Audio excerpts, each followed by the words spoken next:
Ito mga karesiklo, meron na naman po tayong gagawin isang amplifier.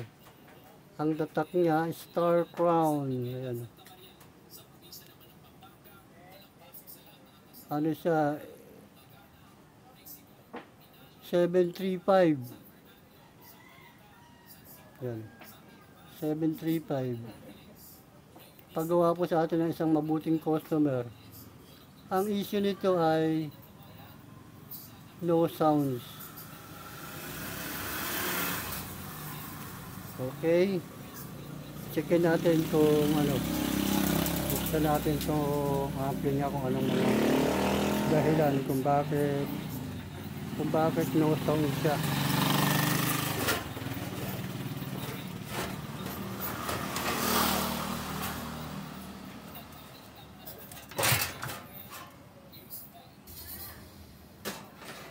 Yan. Kadalasan naman dito pag ganito kalawang. Okay, tingnan natin kung visual check natin kung ayun nga, puro kalawang nga yung ano natin ito. Gagawin natin ito. Ito, kalawang. Nakita nyo. Nakita na natin ang mga sakit nito. Kalawang siya, yun, dami. Halos ano yung kalawang, pati mga resistor may kalawang. Ito pati mga ginamit na jumper, ito may mga kalawang. Okay, baka ito lang ang dahilan kung bakit walang power. Okay naman yung fuse, wala naman siyang nasunog. Hindi ko na lang siya sinaksa kasi ito, kitang kita yung kalawang ito. Puro kalawang. Kaya babaklasin po natin ito lahat, itong mga kalawang na to, resistor, pati itong transistor. Ipo-pull out po natin yan lahat. Okay. Tatanggalin ko muna yung board dito sa case niya. Pakita ko na lang sa inyo pag nabaklas na. Ito, baklasan na natin yung mga connection. Blower. Itong power.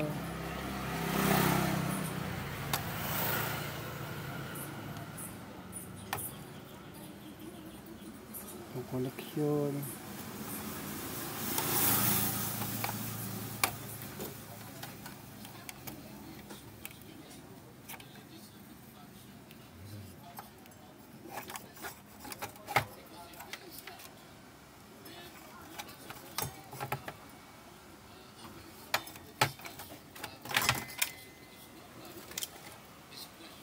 Ayan. Ito yung ilalim niya. Ayan. Sariwa pa siya, hindi pa siya napapagawa. Ayan.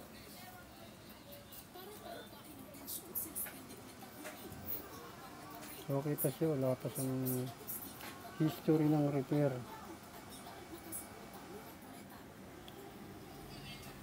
Okay. Pag-check voltage muna ako. Hanapin ko muna yung mga salarin. Pero ito na, kitang-kita na yung mga ano nito eh. Ayun. Kalawang talagang dumali dito.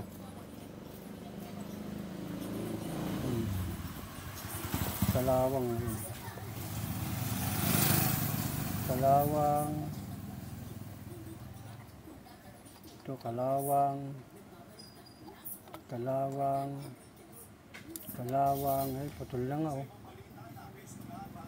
Ay. Ito, kalawang din. Lahat ng transistor, sinalawang na.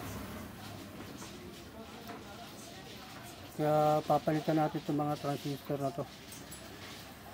Ito, lalong malala oh. Ayun.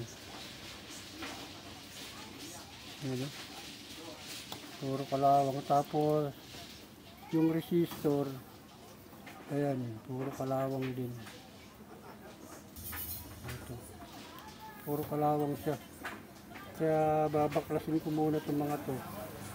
Tapos pati itong mga, ano niya, yung jumper.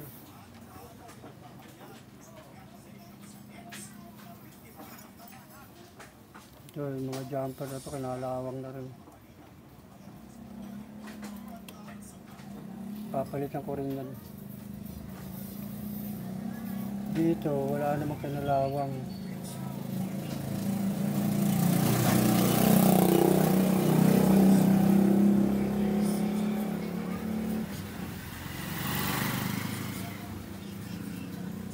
Dito sa relay niya, wala namang kinalawang. Okay naman yun, sir. Okay.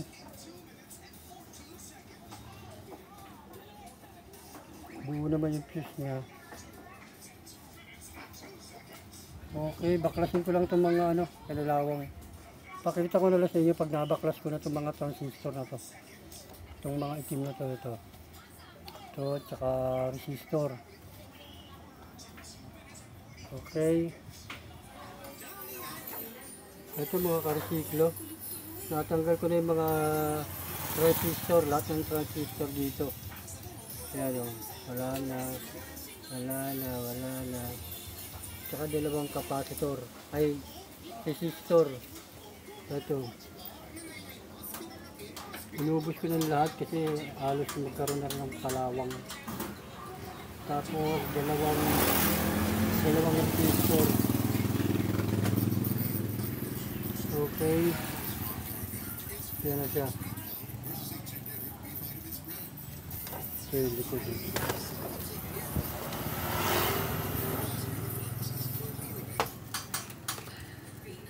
Butas na siya. Yan. Sana ito lang yung problema niya. Ito lang yung salarin niya. Okay. Pakita ko na lang sa inyo pag naikabit ko na itong ano. Naikabit ko na yung mga bagong transistor. Ang transistor niya ay number niya ay ano 5401 saka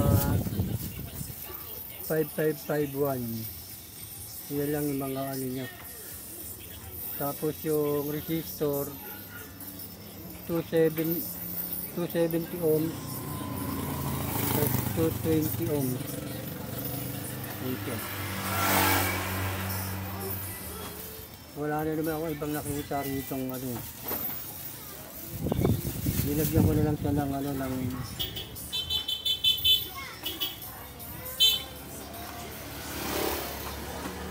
W40 para mas lalong pumalo yung kalawang mawala.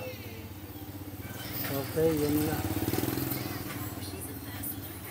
Kakabit ko na lang siya.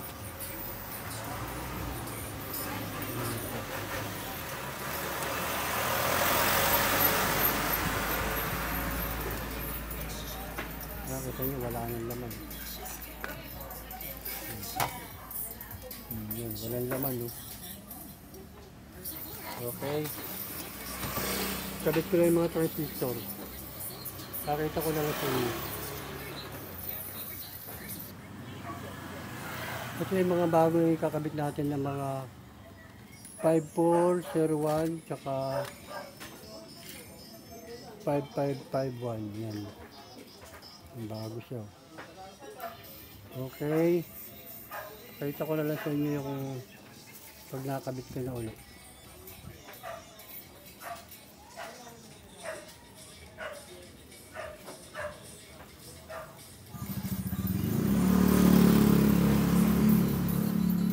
At ang mga karisiklo, nakikabitan natin yung mga bagong transistor yan. Yan. Ngayon, testing nga natin kung kung okay na siya. Okay, kabit ko lang siya sa body niya. Okay, pakita ko na lang sa inyo.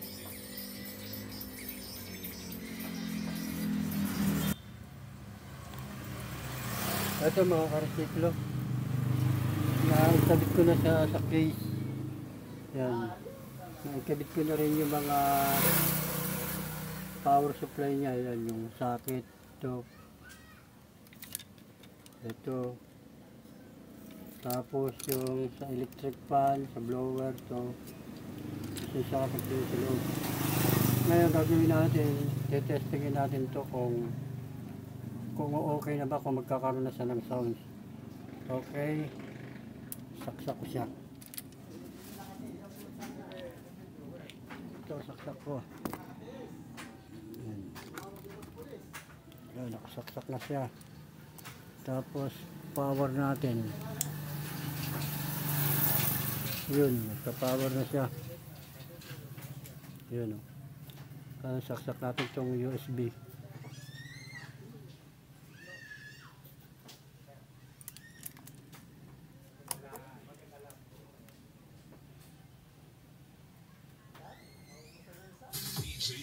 Yan.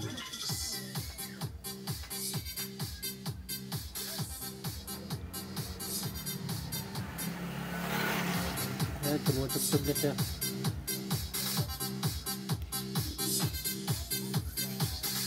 Ayan, nakita nyo. Ayan, okay na siya. Tumutulog na siya.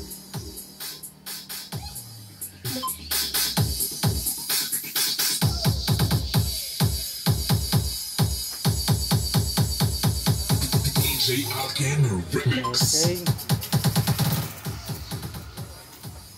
Lipat natin sa kabilang channel. Ito. Ano ba ito? Right. Lagyan natin sa left.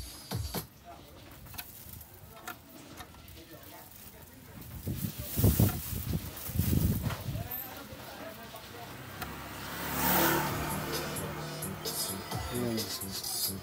Tumutunog na rin.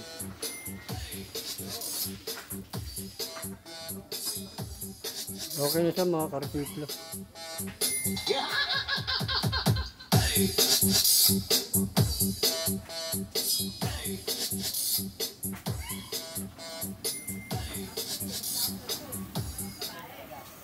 Yun lang ang naging problema niya, yung mga kinalawang na transistor at saka yung resistor.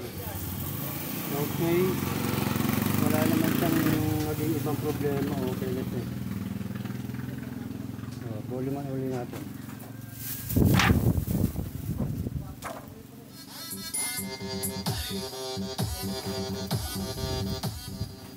Lipat natin sa baba.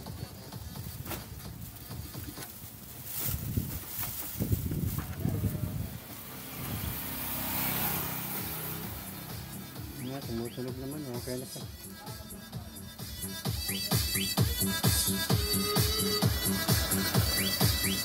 Okay.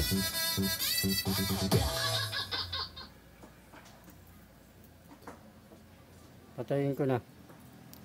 Babalik ko lang yung case niya. Tatakpan ko lang siya. Tapos mag final test tayo. Final sounds. Okay, pakita ko na sa inyo pag natakpan ko na.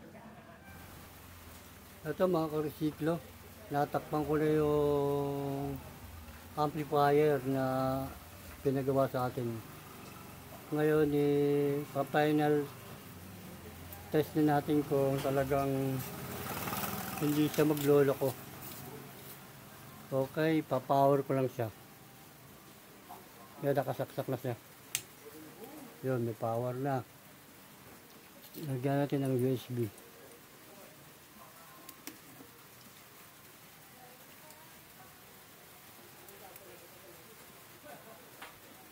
Yun. Tapos, volume tayo.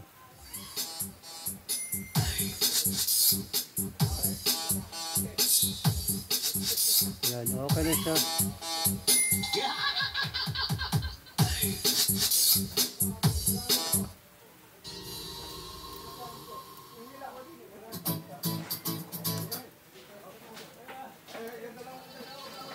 Okay naman siya.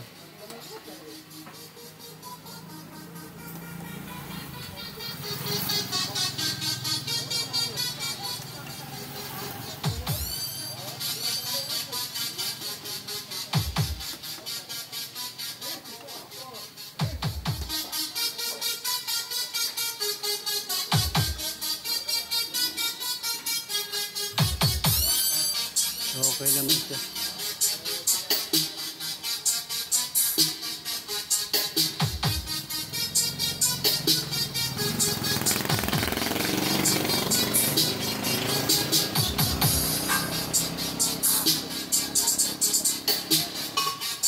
Okay.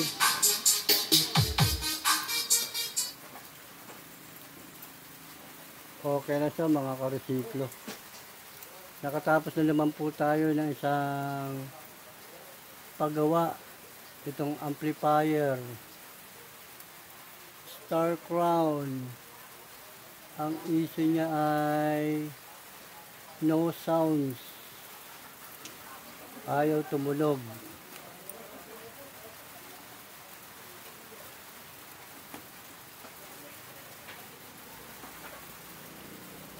Ang mga salarin ay ito, ang mga salarin.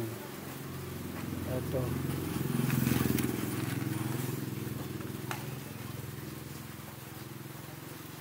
Yan. Yan yung mga naging ano lang, kalawang. Yan. Transistor, resistor.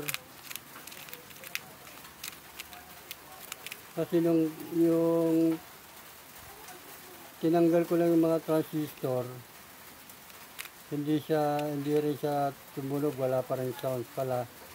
Itong mga resistor na to, puro nag-change value. Change value, tapos iba kinalawang. Okay. Yan lang po naging salarin niya. Transistor. Yung 5401 tsaka 5551 yung mga transistor. Marami-rami rin to eh. Lahat eh. Tinanggal ko eh. Okay, last sound.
Lipat natin sa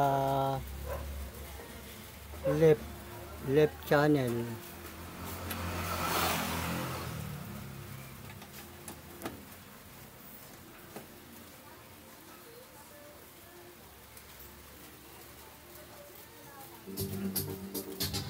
Yan, naka-left na yan.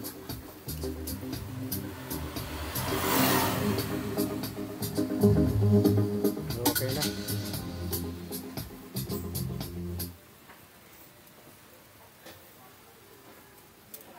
Sa baba.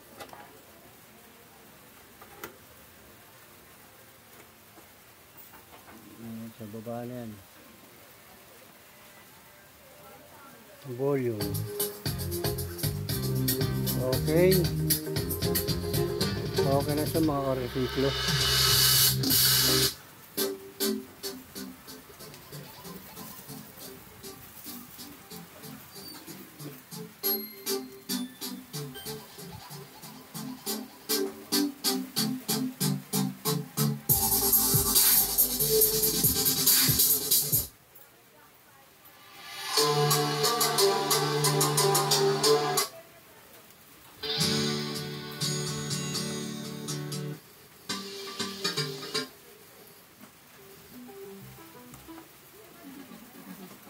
Okay na mga ka-resiklo. Hanggang dito na lang uli. Sana may natutunan kayong konting kaalaman sa ating mga sirang amplifier. Lalo na itong walang sound. Ang naging salarin niya lang ay yung pinalawang yung mga transistor. Okay. Marami pong salamat sa inyong lahat.